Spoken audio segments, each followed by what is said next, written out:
Vimos ontem como o Senhor mostrou quem era o culpado, quem era o pecador, quem havia transgredido a aliança. Esse era Acã. Mas qual foi o seu pecado? Antes vamos ver a orientação do Senhor Deus em Josué 6,18. Então somente guardai-vos das coisas condenadas, para que, tendo a vós condenado, não as tomeis, e assim tornareis maldito o arraial de Israel e o confundais.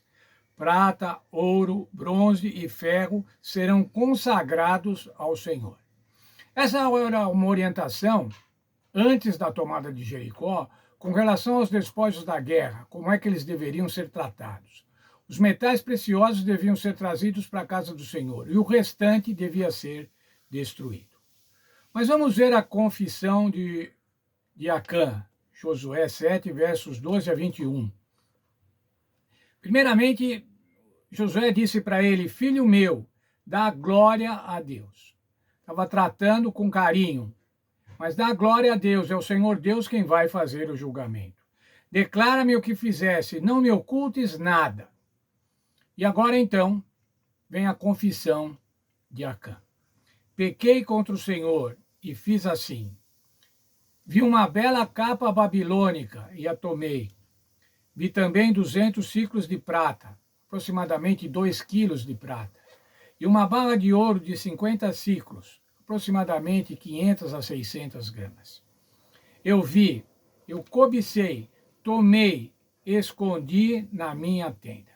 A cobiça, a origem do pecado de Acã, era o mesmo motivo.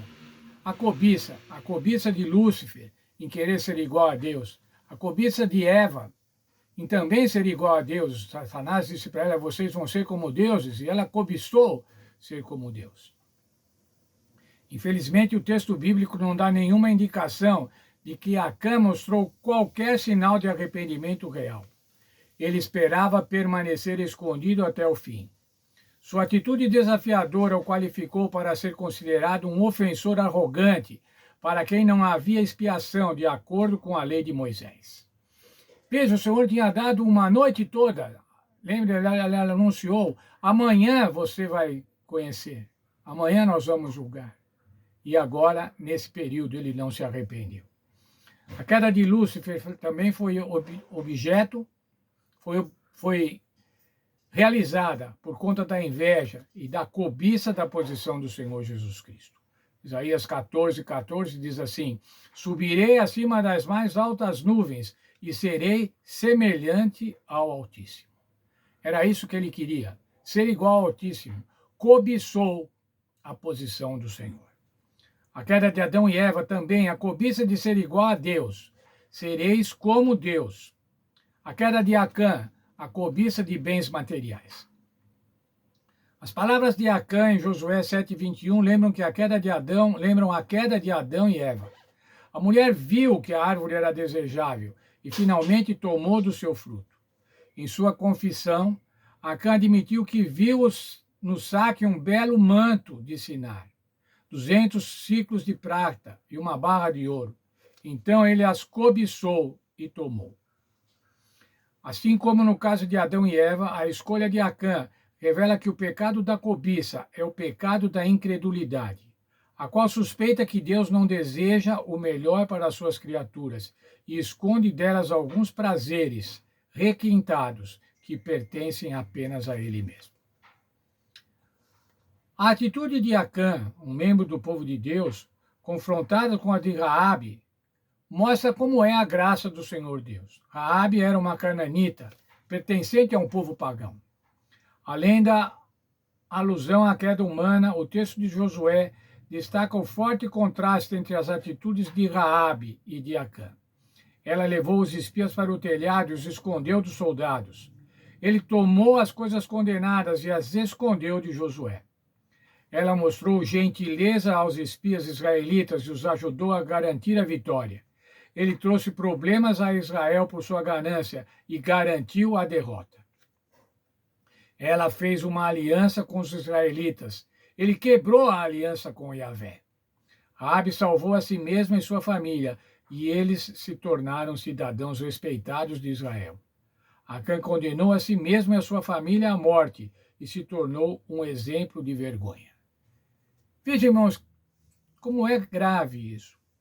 Uma pessoa ímpia, uma pessoa idólatra, de um povo idólatra, tomou atitudes muitíssimo melhores do que as atitudes de um filho de Deus, das atitudes de alguém que tinha presenciado os milagres de Deus na condução do povo. Veja a cobiça, o problema da cobiça. O que é a cobiça? A cobiça determina os pensamentos e motivos, determinam as ações. Devemos nos contentar com o que Deus nos dá. Devemos estar submissos à sua vontade. A cobiça é exatamente o oposto disso. Veja o texto do 10º mandamento do Decálogo, Êxodo 20, 17. Não cobiçarás a casa do teu próximo, não cobiçarás a mulher do teu próximo, nem o seu servo, nem a sua serva, nem o seu boi, nem o seu jumento, nem coisa alguma que pertença ao teu próximo. Mas, veja, irmãos, nós estamos acostumados a ver aqueles que tratam de progresso, aqueles que fazem congressos, palestras motivacionais, e dizem assim: é necessário cobiçar. Você precisa ter cobiça para poder progredir. A cobiça é a motivadora do progresso. Sabe, irmãos, nós devemos almejar progredir, mas não podemos fazer isso cobiçando as coisas dos outros. Devemos procurar progredir e pedir a Deus que nos abençoe, para que tenhamos sucesso, para que tenhamos progresso, mas segundo a sua vontade. Não segundo os nossos desejos carnais, os nossos desejos de ser melhor do que os outros, o nosso desejo de ocupar o lugar dos outros. Isso só pode acontecer em todos os lugares, irmãos. Isso pode acontecer na empresa, isso pode acontecer na igreja, isso pode acontecer na escola, isso pode acontecer em todos os lugares. Guardai-vos da cobiça. Não cobiçarás. Como estudamos no trimestre passado, irmãos, as leis de Deus são declarações para a nossa proteção. São promessas de Deus. Não cobiçarás. Você pode ser feliz, você deve ser feliz sem cobiçar. E mais ainda, irmãos, a cobiça nunca tem fim. Quando a pessoa pratica a cobiça, não tem fim, ela sempre quer mais, ela sempre cobiça mais. E não é assim que o Senhor quer que vivamos. O Senhor quer que nós nos contentemos com aquilo que Ele nos dá. Que Deus nos abençoe, possamos ser gratos. Gratos por tudo aquilo que Ele nos dá. E se tem alguma coisa, irmão, que Ele ainda não nos deu, é porque não chegou a hora, ou porque nós não vamos ter mesmo. Mas vamos confiar na direção divina, e especialmente na provisão divina. Veja qual foi a provisão do Senhor para Raabe e sua família. A salvação. Uma mulher ímpia, uma mulher de um povo idólatra, foi salva pela graça do Senhor Jesus. Isso é o que o Senhor quer para nós, irmãos. O Senhor tem boas coisas para nós, no momento certo, no seu tempo, segundo a sua boa vontade.